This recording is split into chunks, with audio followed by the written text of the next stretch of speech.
Messieurs, dames, bonsoir et merci de me suivre. Nous allons continuer avec Bobo le robot et on va poursuivre donc ce rig et on va terminer le rigging ce soir et on va faire en même temps le scanning. Vous allez voir, il est assez rapide à faire, mais du coup l'ensemble des deux va nous prendre quand même à peu près une vingtaine de minutes. Si vous n'êtes pas abonné, eh bien c'est le moment de le faire. Alors on en était ici. On avait fait tous les contrôleurs et on va voir maintenant comment tout associer ensemble. Et on va commencer ici par le plus simple, c'est-à-dire la box ici. Alors, je vais aller prendre ici mon armature. Et dans mon armature ici, je vais aller dans Bones Collection. Je suis bien dans mon rig.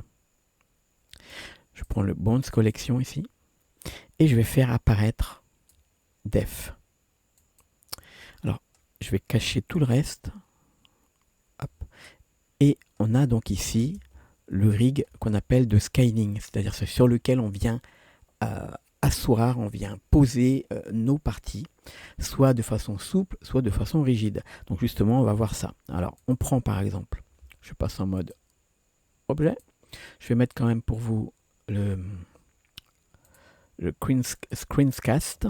Donc là, je passe en mode objet, je sélectionne mon petit bloc, je sélectionne l'armature, je fais CTRL tabulation et je passe ici, vous voyez, CTRL tab, ça passe en mode pause et je sélectionne cet os là. Donc c'est la base qui va gérer l'ensemble en rigide. Donc il faut prendre la base ici et on fait un CTRL P vers bone.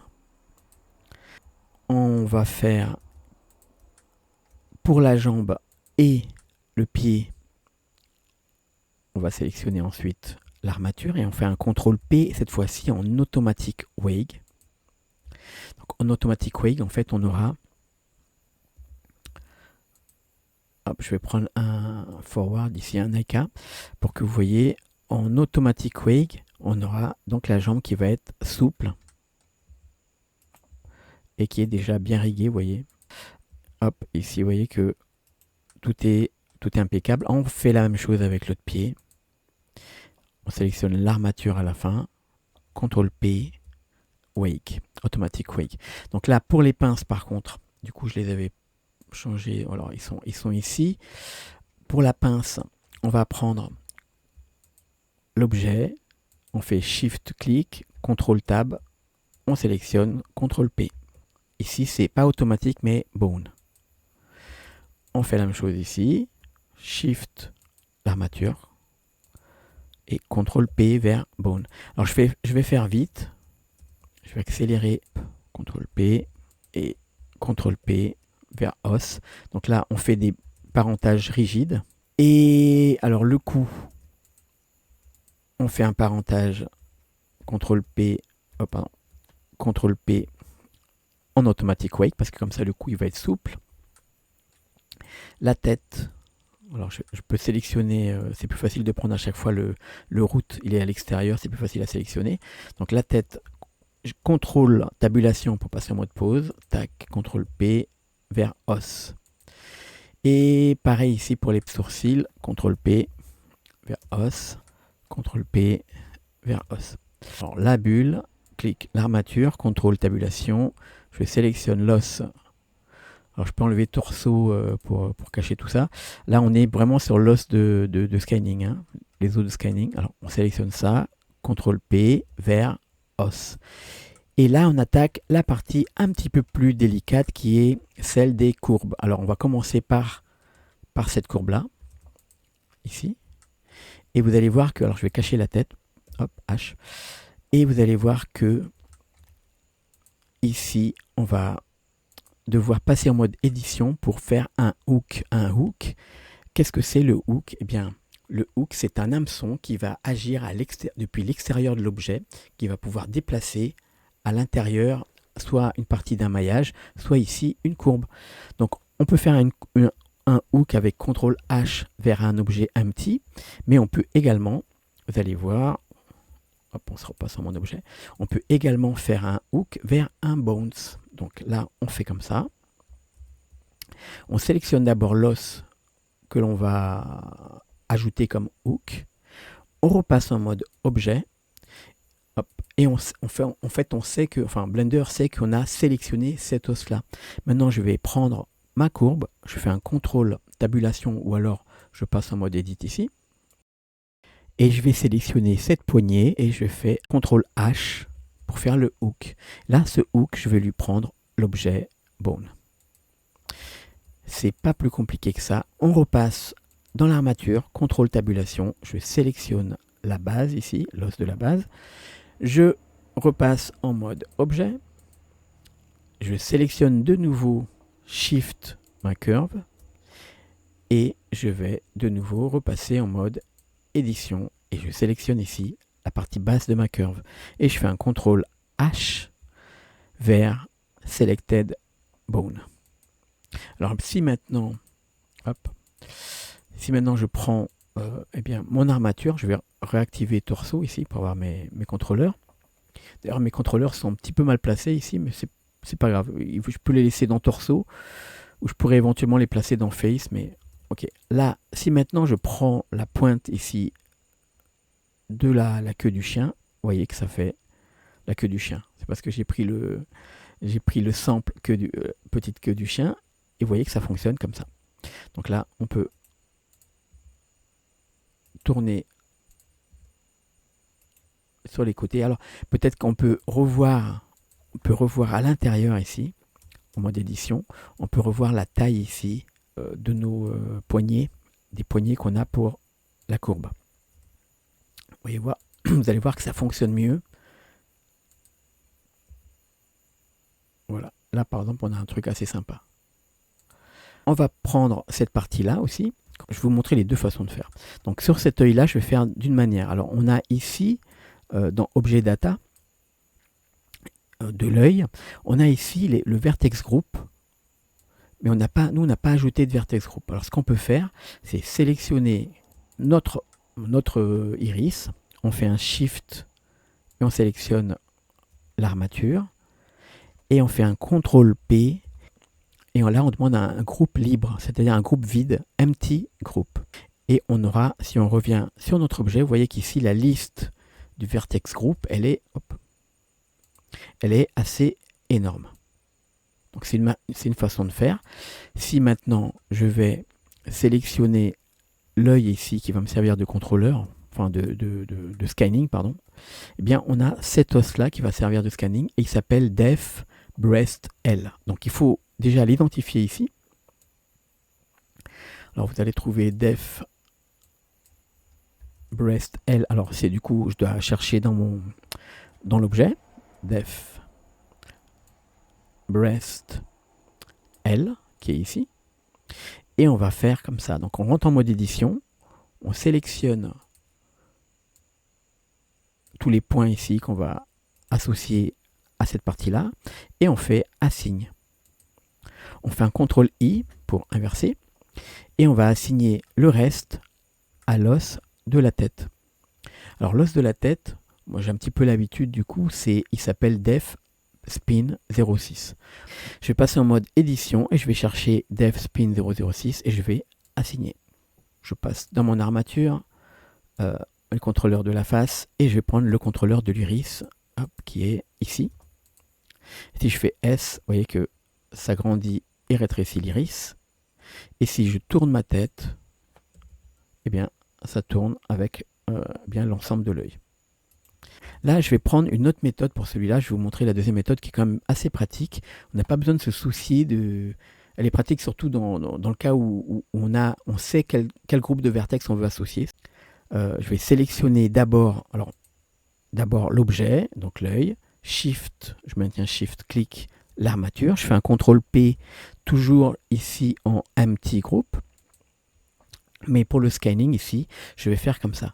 Je sélectionne d'abord l'armature, puis l'œil, et je passe ensuite en mode Weight Paint. Et là, je le sélectionne avec Alt-clic, je sélectionne le contrôleur, l'os de scanning de l'œil. Alors je fais F pour agrandir ma sélection ici, mon pinceau, et je vais cliquer sur hop, sur les vertex. Alors, maintenant, alors, hop, j'ai pas bien fait. Maintenant, je vais faire Alt-clic avec l'os de la tête et je vais faire la même chose, c'est-à-dire je vais sélectionner, je vais cliquer sur les os, enfin sur les vertex, ici, extérieur.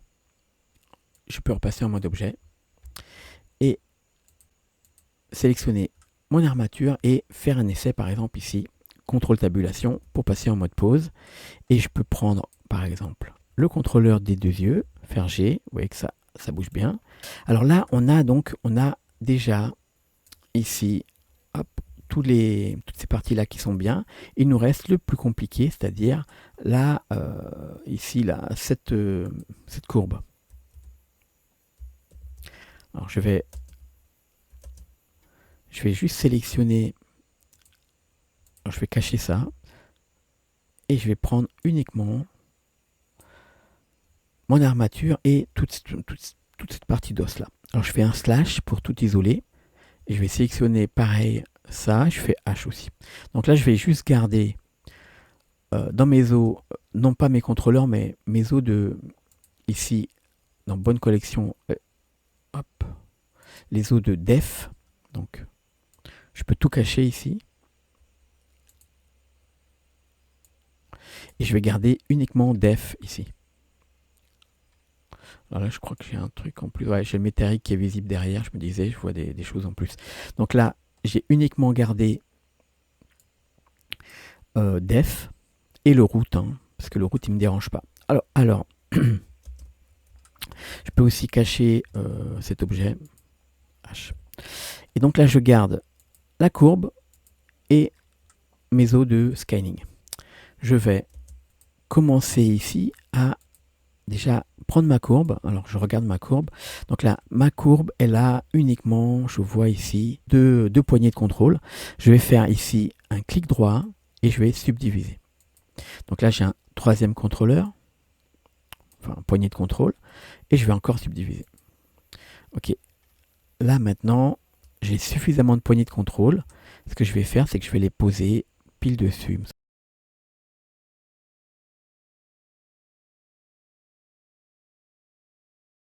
Ok, alors on les place, voyez, sur les points. Ça nous permettra d'avoir un bon contrôle. Voilà, voilà. Alors je mets sur la vue de dessus, je vais faire la même chose. Hein. Ok, là on est bien. Là on est bien. On est bien placé. Alors maintenant, on va faire les hooks.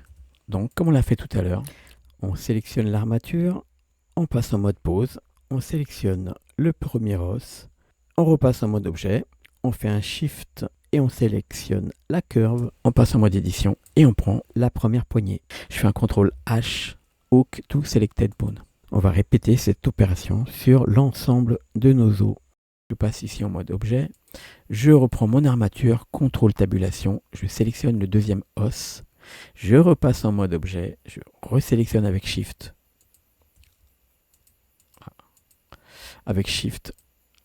ma courbe, CTRL tabulation, Edit Mode, et là je refais CTRL H, Hook to Selected Bone.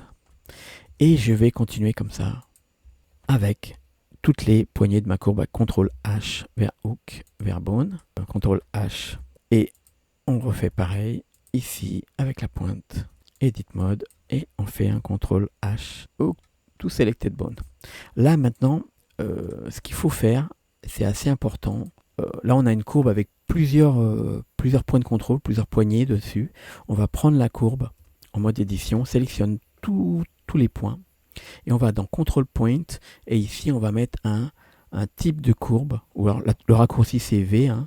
Le type de courbe ici ce sera en automatique. Là ici vous voyez que notre courbe elle va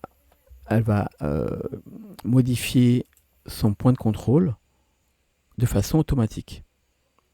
Là vous voyez que ça grandit, ça change parce qu'en fait le point de contrôle va se modifier tout seul et il va s'harmoniser avec le reste de la courbe.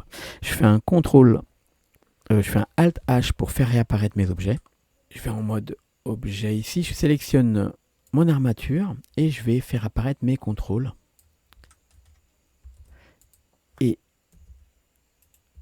vous voyez que si je tire ici, je vais cacher. Vous voyez que si je tire ici, ça fonctionne très très bien. Et pour avoir mes contrôleurs ici, alors déjà je peux cacher de nouveau le def. Et ici, pour voir mes contrôleurs, je vais prendre mes tweaks. Alors là j'ai les tweaks. Et je peux donc mettre la position que je veux à ma courbe. Ok, donc là j'ai remis un mode visualisation normale. Alors là maintenant aussi, cette partie-là, il faut que je regarde le contrôle de mes de mon visage. Alors ça c'est pas que c'est normal, c'est que du coup j'ai bougé mes j'ai bougé ici mes yeux en mode édition je pense, ou même en mode pause.